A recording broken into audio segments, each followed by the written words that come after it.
Olá pessoal, bom ter vocês aqui novamente com a gente na Polis. É sempre uma alegria a gente poder receber você, bater aquela bola sobre os mais variados assuntos.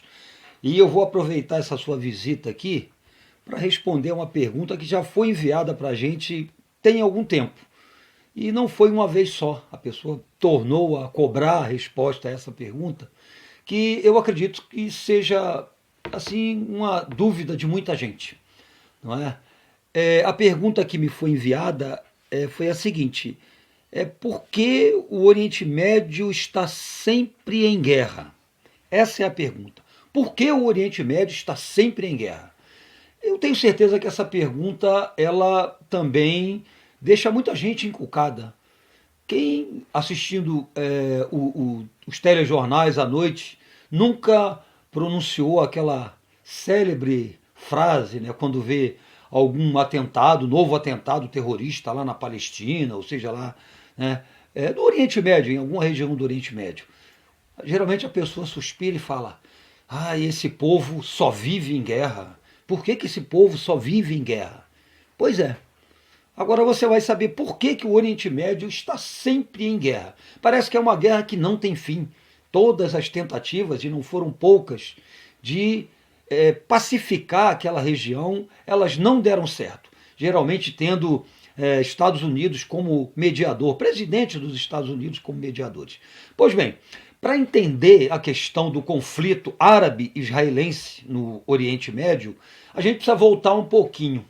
Voltar exatamente à Primeira Guerra Mundial. A Primeira Guerra Mundial acabou em 1918. Depois nós tivemos aquelas negociações no final da guerra, né, para redefinir o mapa europeu. E alguns impérios foram fragmentados depois da Primeira Guerra Mundial. A gente já tocou nesse assunto aqui. Foi o caso do Império Russo, do Império Alemão, e foi também o caso do Império Otomano, né? Do Império Otomano que se fragmentou e aquela região onde está a Palestina, ela fazia parte desse império. Então, pelas negociações no final da Primeira Guerra Mundial, França e Inglaterra deveriam se alternar na administração daquela região. Pois bem, durante o período em que a Inglaterra administrava a região onde está a Palestina, que é o olho aí do furacão desse conflito, que parece não ter fim, durante esse período inglês, é bom lembrar que a Inglaterra e a França eram os dois países mais fortes da OTAN. A OTAN equivalia à Organização das Nações Unidas, a ONU, hoje, né? Só que ela foi criada depois da Primeira Guerra Mundial. Assunto que a gente também já abordou aqui.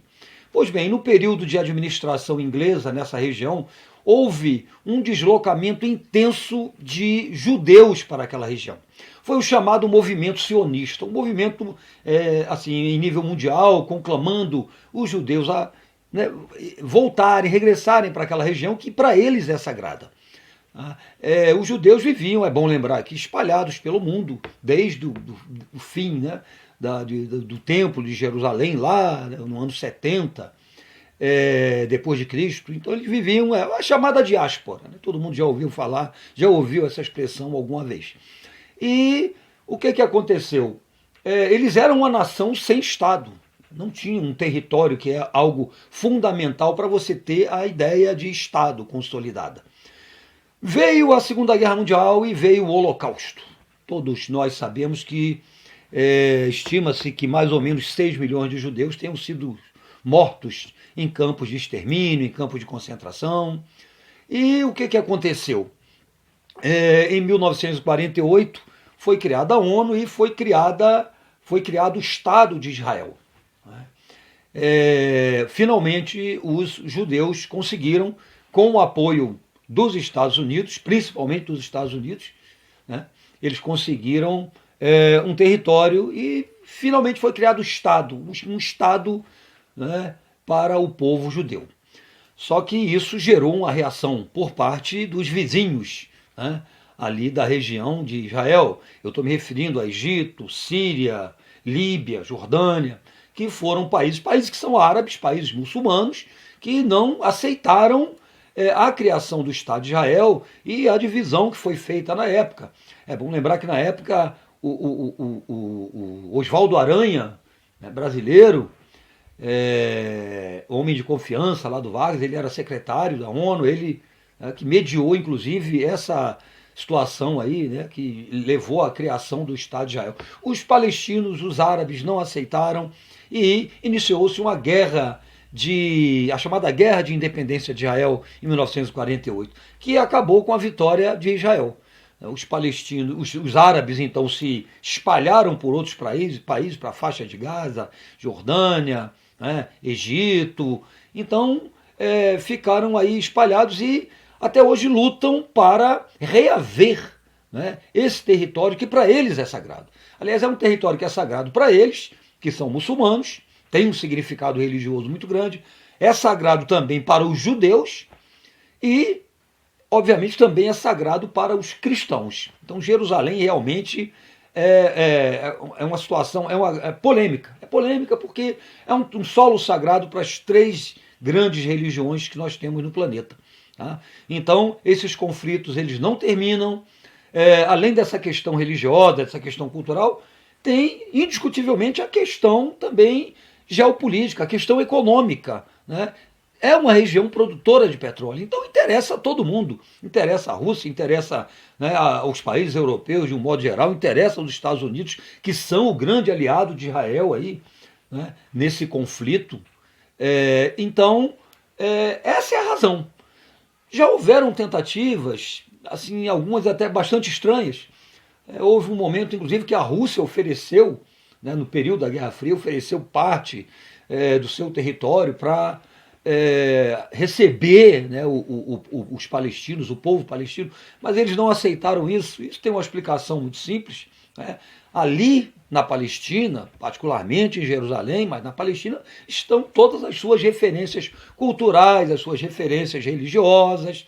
Então, evidentemente, essa proposta, por mais bem intencionada que pudesse ser para resolver o conflito, não resolveu a questão. Tá? Então é por isso que o conflito se arrasta até o dia de hoje. Né? Há um problema muito sério que dentro do islamismo existem umas correntes que são mais radicais, mais ortodoxas. Tá? Existem grupos, diversos grupos aí que utilizam ações terroristas, né? E isso vai fazendo com que o conflito se perpetue e pareça que não tem fim.